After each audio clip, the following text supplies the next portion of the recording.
আছো না একদম মালটো চাপাই দিবি হা এই একে মই মোক পাপাক কৈছো তোক এবাৰ আমাৰ গেঙত চামিল কৰি ল'ব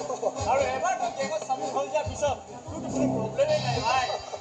আৰে তেওঁতো আমাৰ গেঙৰ ডন হয় ডন আৰু তেখেতৰ যদি কেনেবাকৈ ৰাইট হেডখন হৈ যাব পাৰোঁ তেতিয়াহ'লে কথাই নাই আৰু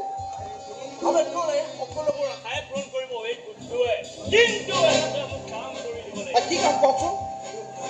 আরে জানোনে তোর ভনী যে ভইনিয়ে মোক বহুত বেয়াকে লাগ পাইছে যে তাতো জবাব মই দিবই লাগিব ভাই গতিকে আরে কি কৰিব লাগিব কওক না আবে মালা পিন্ধাব মালা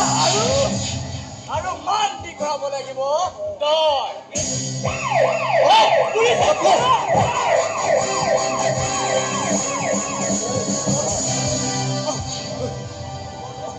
বৰ বেছি চালাকি নকৰিবি নহ'লে ইয়াতে তোক চালনি